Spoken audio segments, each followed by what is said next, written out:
Assalamu alaikum. Welcome to Graphic Design Workshop by IEEE. My name is Umar Farooq and I will be teaching you basics of Adobe Illustrator. तो जो tools हैं, जो कुछ basic tools use होते हैं Adobe Illustrator में, उनके बारे में आपको बताऊंगा। और वो टूल्स हैं भी बहुत ही इम्पॉर्टेंट किसी भी डिज़ाइन के ऊपर वर्कआउट करने के लिए। और उसके अलावा सॉफ्टवेयर का जो इंटरफेस है उससे भी आपको फैमिलियर करवाऊंगा इस ट्यूटोरियल में। By the end of this video जो भी टूल्स मैंने आपको सिखाए होंगे उन्हें यूज़ करके तो मैं एक लोगो भी बनाकर दिखाऊंगा आप लोगों को।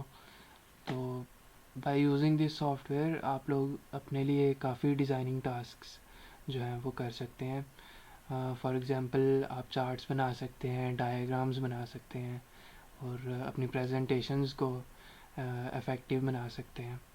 और उसके अलावा लोगोज़ तो ऑब्वियसली लोगोज़, फ्लायर्स, टाइपोग्राफी हो जाती है इसमें इलस्ट्रेटर में। और पोस्टर्स वगैरह भी इसी में डिज़ाइन हो जाते हैं। तो let's start with our tutorial. सबसे पहले जब आप इलस्ट्रेटर को स्टार्ट करेंगे तो you will see this kind of window. तो आपको यहाँ पर क्लिक करना है, this on this rounded button, create new पर क्लिक करना है। तो इस तरह की एक विंडो पॉपअप हो जाएगी। यहाँ पर आप देख सकते हैं काफ़ी आर्ट बोर्ड्स हैं डिफरेंट डायमेंशंस के। तो आप किसी को भी सेलेक्ट कर लें। मैंने 1000 x 1000 पिक्सल्स वाला ऑलरेडी एक बनाया हुआ है, तो मैं उसको सेलेक्ट कर लेता हूँ और क्रिएट पर क्लिक कर देता हूँ। So this is the Adobe Illustrator's interface. On the left side आप देख सकते हैं कि इसको हम कहते हैं टूल किट। जिस तरह ड्राइंग एक स्टूडेंट के पास ज्योमेट्री बॉक्स होता है और उसमें डिफरेंट टूल्स होते हैं, for example pencil, eraser, marker etcetera, जिसको यूज़ करके वो अपने डेली टास्क्स को कंप्लीट करता है। इसी तरह इलस्ट्रेटर ने भी ये टूल्स पैनल दिया हुआ है। यहाँ पर जो कॉमनली यूज्ड टूल्स होते हैं वो अवेलेबल होंगे और बहुत इंपॉर्टेंट टूल्स हैं ये वाले। उसके अलावा राइट साइड पर जो है वो कलर्स पैनल है। ज़्यादातर यहाँ पर कलर्स के लिए जो टूल्स हैं वो अवेलेबल हैं। और लेयर्स का भी पैनल इधर ही है। और जो हम शेप्स या वेक्टर्स बनाएंगे उन वेक्टर्स की जो कुछ प्रॉपर्टीज़ हैं उससे रिलेटेड भी टूल्स जो हैं वो राइट साइड पर हैं। राइट साइड इतनी ज़्यादा यूज़ तो नहीं, कलर्स के लिए ज़्यादा यूज़ होती है और लेयर्स को देखने के लिए।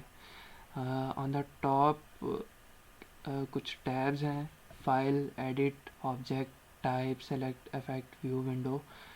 तो इसमें से हम विंडो को ज़्यादा यूज़ करेंगे और इफ़ेक्ट को। इफ़ेक्ट ऑब्वियसली किसी भी वेक्टर या शेप को इफ़ेक्ट देने के लिए हम यूज़ करते हैं। और विंडो को different tools, almost every tool is available in the Windows section, तो इसको हम इस पर्पज़ के लिए यूज़ करते हैं। तो सबसे पहले हम अपना पहला टूल देख लेते हैं जो कि ऑलरेडी सेलेक्टेड है। इसको हम कहते हैं सिलेक्शन टूल। सिलेक्शन टूल किस पर्पज़ के लिए यूज़ होता है? तो जो भी आपने आर्ट वर्क बनाया है या जो भी शेप है आपने जो बनाई है उसको मूव करने के लिए, ड्रैग करने के लिए, रिसाइज करने के लिए, स्केल अप एंड डाउन करने के लिए जो यूज़ होता है टूल, वो सिलेक्शन टूल है। तो उसके बाद जो कॉमनली यूज टूल है वो है शेप टूल। शेप टूल को के ऊपर अगर मैं हवर करूँगा तो ये रेक्टेंगल टूल कह रहा है मुझे, लेकिन अगर इस पर मैं राइट क्लिक करूँगा तो ये आप देख सकते हैं कि डिफरेंट शेप्स मेरे पास अवेलेबल हैं।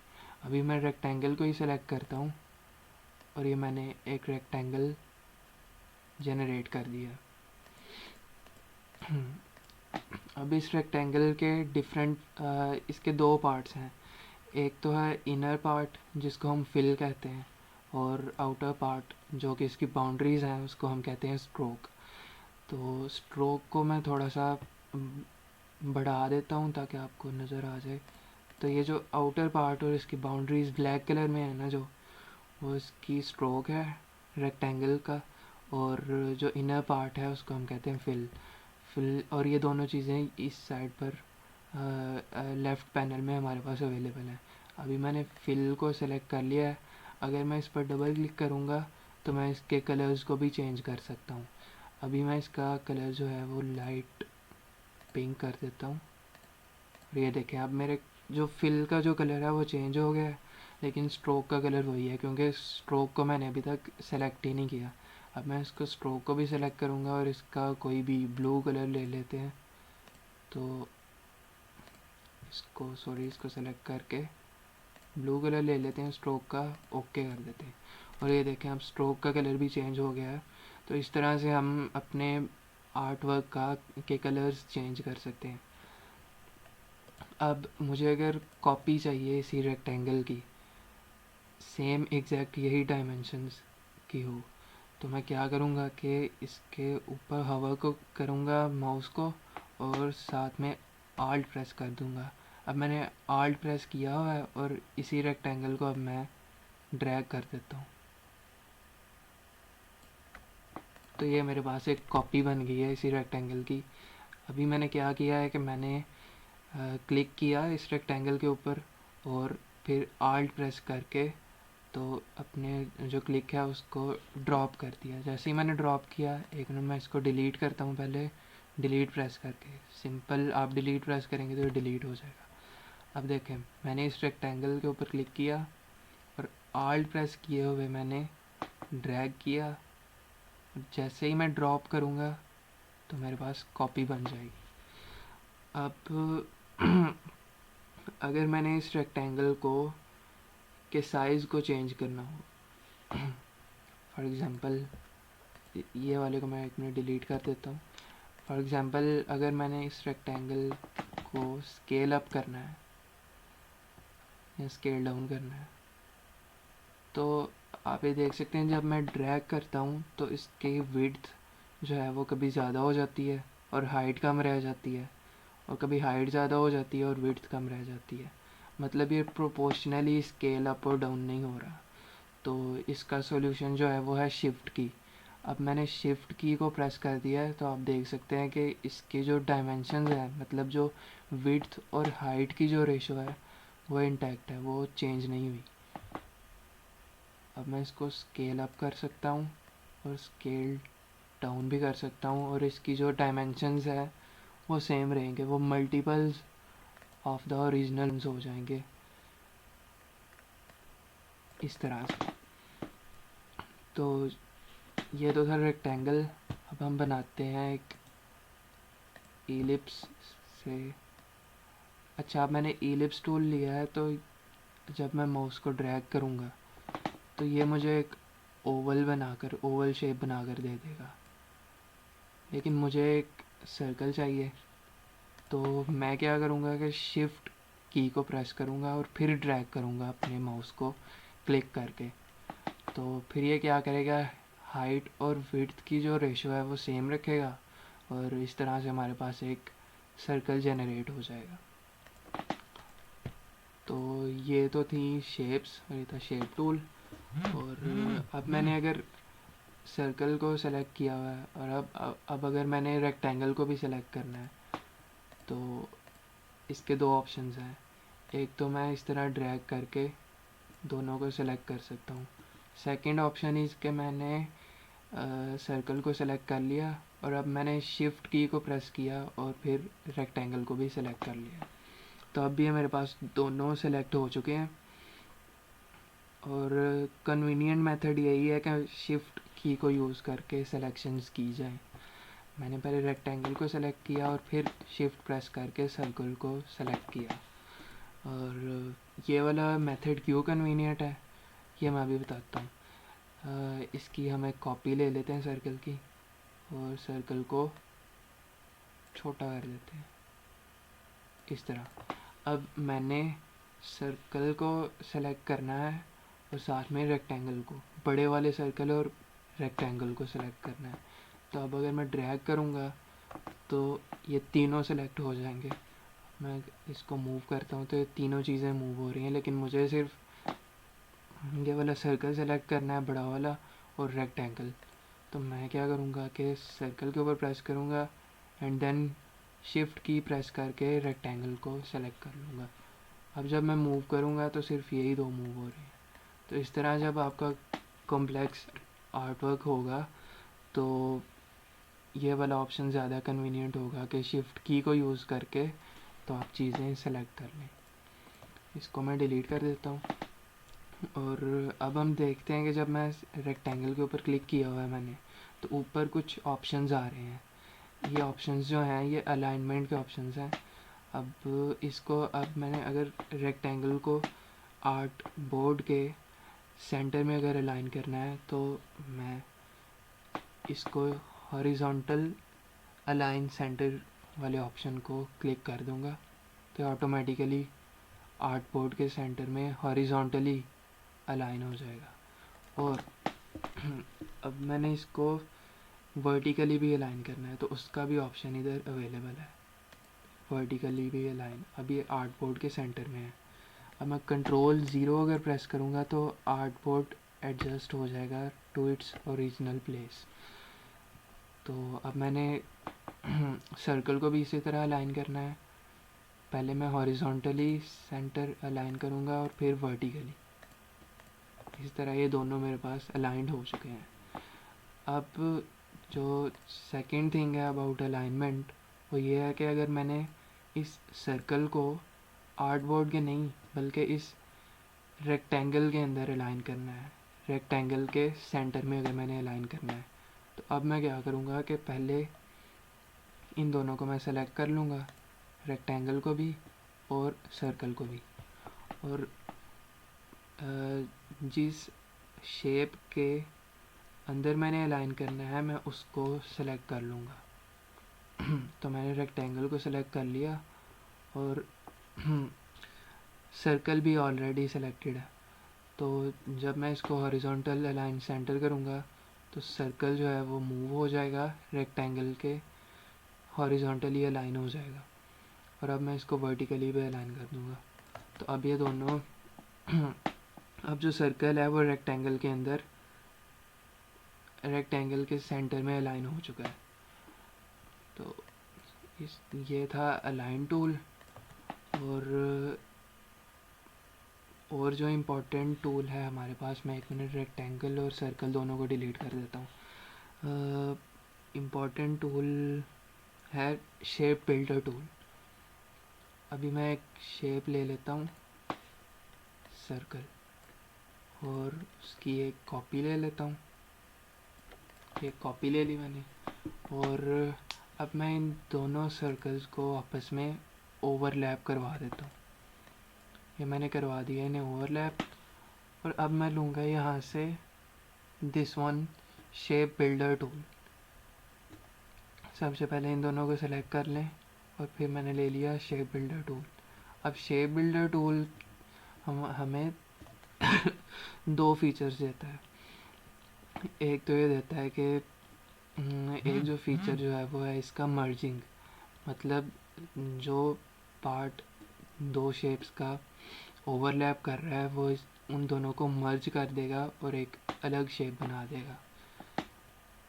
इस शेप बिल्डर टूल को लेकर मैं अगर इधर क्लिक करूँगा ओवरलैपिंग पार्ट पर तो एक थर्ड शेप बन गई है।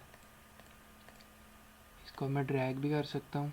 ये देखें, इसकी अब अलग फिल है और अलग स्ट्रोक है। कंट्रोल-Z प्रेस करके मैं अनडू करूँगा तो ये शेप वापस आ जाएगी। अब मैं इस शेप को डिलीट भी कर सकता हूँ, बाकी दो सर्कल्स को कुछ भी नहीं होगा। तो इस चीज़ को यूज़ करते हुए शेप बिल्डर के हम काफ़ी चीज़ें कर सकते हैं। मैंने एक सर्कल लिया और उसकी एक मैंने कॉपी बना ली।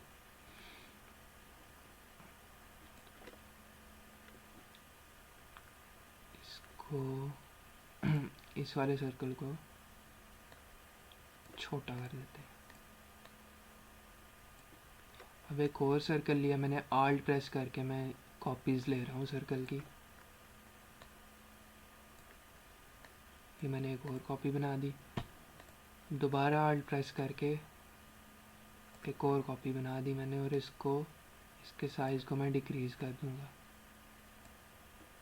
इस तरह से।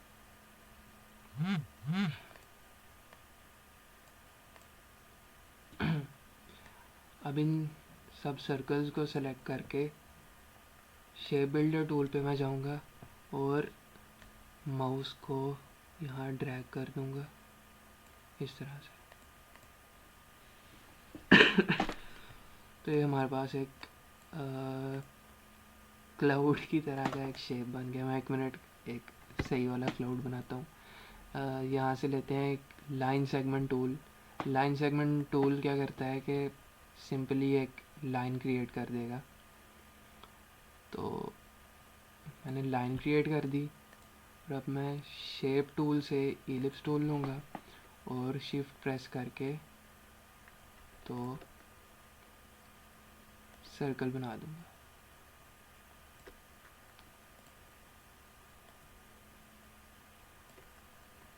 अब इस सर्कल की कॉपी ले लूँगा मैं, एक और कॉपी,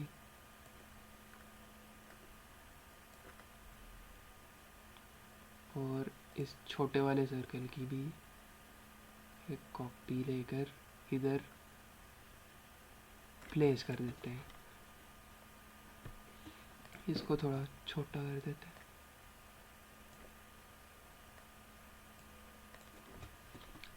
अब इन सबको सेलेक्ट करके मैं शेप बिल्डर टूल पर जाऊंगा और इसकी मर्जिंग प्रॉपर्टी को यूज़ करके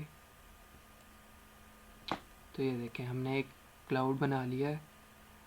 क्लाउड का कलर जो है वो हमने फिल में कुछ भी नहीं दिया हुआ, फिल को ऑफ़ किया हुआ अभी। ये देखें इधर ऑप्शन है ऑफ़ करने का, नन कर दिया हमने। इसको हम ब्लू कर देते हैं। तो ये देखें हमारे पास एक क्लाउड बन गया है। इसको डिलीट कर देते हैं और सेकंड प्रॉपर्टी पर आते हैं शेप बिल्डर टूल की, जो कि है डिलीटिंग। अब देखें मैंने 2 शेप्स सेलेक्ट की, एक मैं इसको डिलीट क्योंकि लाइन रह गई है। अच्छा मैंने 2 सर्कल्स लिए, इसकी कॉपी ले ली एक। अब मैं इन दोनों को सिलेक्ट करूँगा और शेप बिल्डर टूल पर जाऊँगा तो, और यहाँ पर पहले हमने एक शेप बना दी थी इसको यहाँ पर क्लिक करके, लेकिन जब मैं आल्ट प्रेस करके यहाँ क्लिक करूँगा, अभी मैंने आल्ट प्रेस किया और यहाँ पर क्लिक करूँगा तो वो इस जगह को डिलीट कर देगा। अब इस प्रॉपर्टी को यूज़ करके भी हम लोग काफ़ी कुछ कर सकते हैं।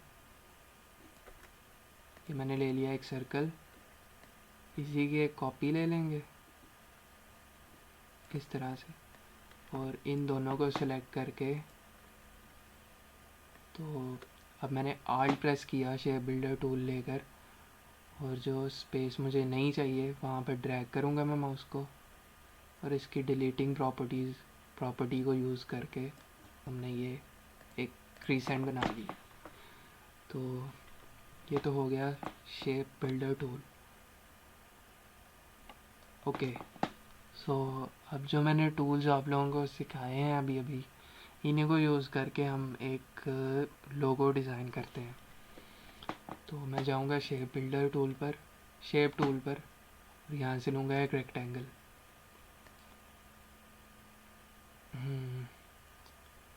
एक मैंने रेक्टेंगल बना लिया।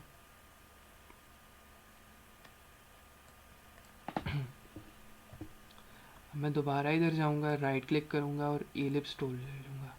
एलिप्स टूल से मैं शिफ्ट प्रेस करके एक सर्कल बना लूँगा और इनकी स्ट्रोक्स मैं ऑफ़ कर रहा हूँ।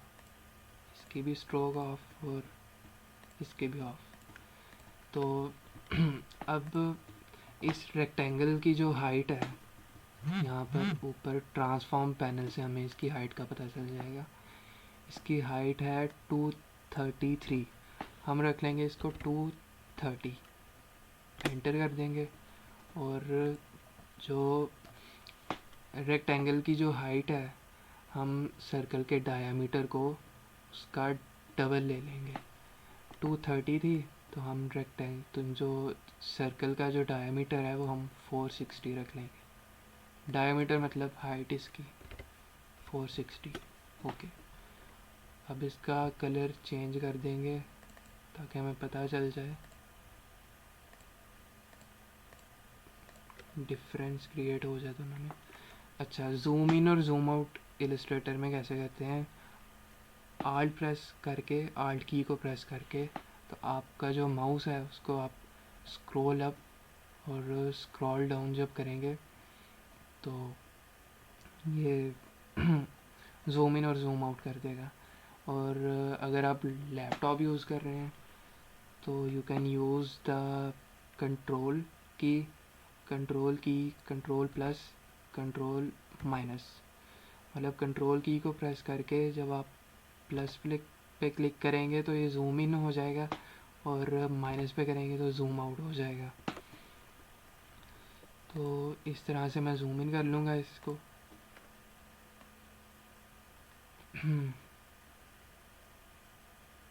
और ये देखें स्नैप कर गया है। मेक श्योर कि यहाँ व्यू पैनल में जाकर स्मार्ट गाइड्स को आपने चेक ज़रूर करना है। इस तरह आपको शेप्स जो हैं वो आपस में स्नैप होती हुई नज़र आ जाएंगी। ये देखें, ये इधर इंडिकेट कर रहा था अभी इंटरसेक्ट। तो अभी मैं इसको जूम आउट कर दूंगा और इस सर्कल की आल्ट प्रेस करके एक कॉपी ले लूँगा। कॉपी बना ली और इसको यहाँ पर प्लेस कर दिया। अब इसी सर्कल की एक और कॉपी लूँगा मैं और उसको छोटा कर दूँगा। इसको मैं ब्लू कलर दे देता हूँ।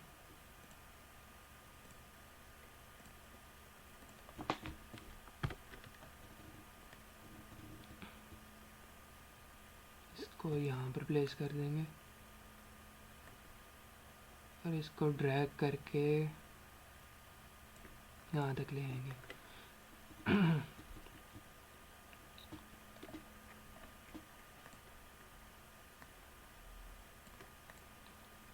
ओके, अब हम क्या करेंगे कि शेप बिल्डर टूल लेकर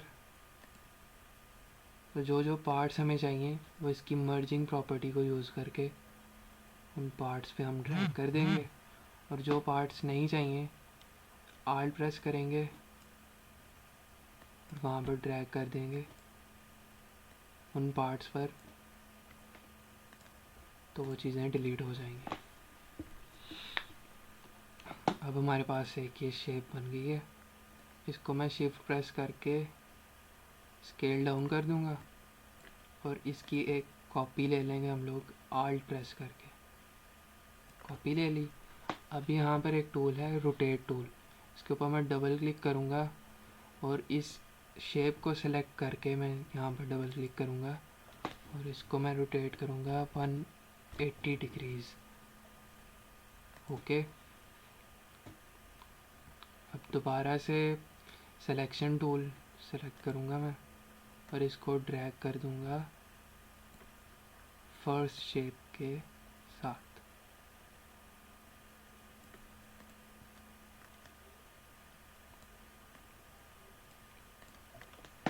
तो ये हमारा लोगो बन चुका है। अभी मैं इसको थोड़ा सा बेहतर बनाता हूँ। इसमें ग्रेडियंट्स को ऐड करते हैं हम। ग्रेडियंट क्या होता है कि it is a mix of two colours. अभी इसका आपको पता चल जाएगा। डार्कर साइड को मैं इसको RGB कर लेते हैं। डार्कर साइड को मैं ऑरेंज दे देता हूँ और जो ब्राइटर साइड है उसको येलो। और जो नीचे वाला पार्ट है उसमें डार्क साइड पर ब्लू, डार्क ब्लू, और जो ब्राइटर पार्ट है सॉरी उसको लाइट ब्लू। अब मैं इन दोनों को सेलेक्ट करके राइट क्लिक करूँगा और ग्रुप कर दूँगा। अब मैं जब भी इसको ड्रैग करूँगा या मूव करूँगा या स्केल अप और डाउन करूँगा तो ये दोनों इकट्ठे मूव हो रहे होंगे। अब मैं इस जो लोगो हमने बनाया इसको सेंटर में अलाइन कर दूँगा और एक और टूल जो हमारा रह गया है वो है टाइप टूल। वो अभी हम यूज़ कर लेते हैं। यहाँ पर हमने सेलेक्ट कर लिया टाइप टूल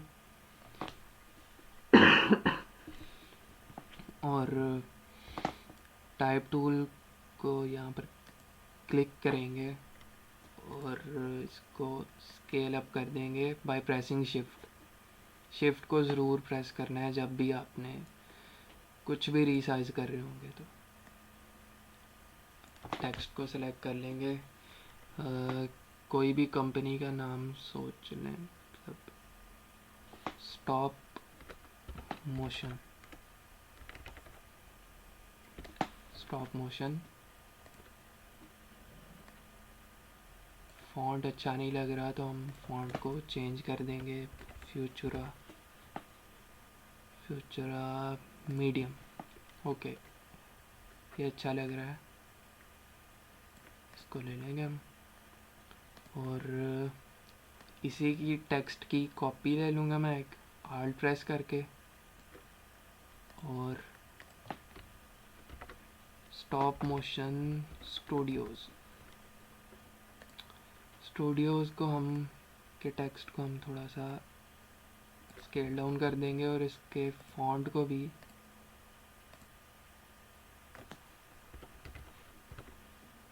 थोड़ा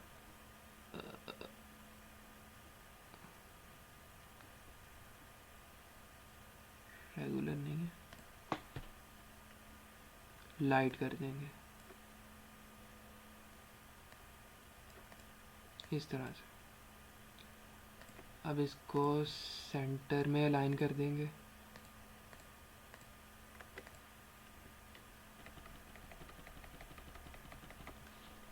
अब ये स्टूडियोज़ जो है बहुत ज़्यादा कंडेंस्ड लग रहा है, तो इसको कैरेक्टर वाली प्रॉपर्टी में जाकर तो इस वाली सेटिंग को यूज़ करेंगे। 200 कम में 500, ठीक है। 500 करके इसको दोबारा से सेंटर में अलाइन कर देंगे। This is it. तो ये हमारा लोगो बन गया। अभी मैं 1 मिनट इसको कोई बैकग्राउंड कलर देता हूँ।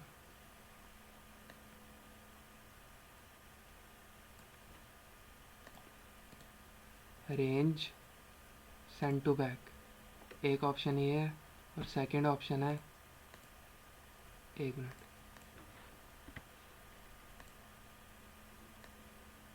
सेकंड ऑप्शन जो है इसको लोगो के पीछे भेजने का जो सेकंड ऑप्शन है वो ये है, लेयर्स पैनल। लेयर्स पैनल में जाकर रेक्टेंगल को सेलेक्ट करना है और इसको नीचे तक ड्रैग कर देना। या फिर अरेंज में जाकर सेंड टू बैक कर देना। और अब मैं इसका कलर थोड़ा चेंज करता हूँ, डार्क ब्लू रख लेते हैं। डार्क ब्लू ठीक है। और टेक्स्ट का कलर भी अच्छा नहीं लग रहा है, इसको भी वाइट कर देते हैं। इसमें कौन कौन से टूल्स यूज़ हुए हैं, एक शेप टूल यूज़ हुआ है, और शेप बिल्डर टूल यूज़ हुआ है, सिलेक्शन टूल यूज़ हुआ है, और हमने क्या किया, और हमने टेक्स्ट टूल भी यूज़ किया है, और ग्रेडियंट टूल ऑब्वियसली कलर्स देने के लिए इसको। अब ये जो लोगो है, अगर मैंने इसको इमेज फॉर्म में सेव करना है तो मैं जाऊँगा फाइल में, फाइल, एक्सपोर्ट एज। उसके बाद ये पूछेगा कि कहाँ सेव करना है, तो मैं डेस्कटॉप पर ही सेव कर दूँगा, और यूज़ आउटपुट्स पर चेक करके एक्सपोर्ट ओके। अब ये लोगो मेरे पास इमेज में भी आ गया जेपैग फॉर्म में। और अगर इसको वेक्टर फॉर्म में सेव करना है तो फाइल, सेव, और डेस्कटॉप पर ही सेव कर दूँगा, ओके। अब ये जो फाइल है, अब मैं इसको कभी भी ओपन करके एडिट कर सकता हूँ, इस तरह से ओपन होगा। तो इस तरह से हम कॉम्प्लेक्स शेप्स भी बना सकते हैं, सिंपल शेप्स भी बना सकते हैं। It is completely up to your creativity. और अगर आप इस इन्हीं टूल्स को अगर आप प्रैक्टिस करते जाएंगे तो you will be able to make very great designs. Completely आपकी क्रिएटिविटी के ऊपर डिपेंड करता है अगेन। तो आई विल रियली अप्रिशिएट कि आप लोग कुछ भी बनाएं, कोई भी शेप्स लें। मैंने सर्कल्स और रेक्टेंगल यूज़ किया, आप कुछ भी ले सकते हैं। आप यहाँ पर देखें शेप टूल में स्टार टूल भी था, पॉलीगॉन टूल भी था, काफ़ी टूल्स हैं, आप यूज़ करें और कुछ भी बनाएं। टेक्स्ट यूज़ करें, टाइपोग्राफी करें, पोस्टर्स भी बना सकते हैं। और स्किल्स के ग्रुप में तो ऑलमोस्ट सभी ऐड है, वहाँ पर सेंड करें, या वहाँ नहीं तो मुझे इनबॉक्स कर दें या अपने फ्रेंड्स को दिखा दें। लेकिन प्रैक्टिस ज़रूर करें इस सॉफ्टवेयर को। और that's all for today and thank you so much for watching. अल्लाह हाफिज़।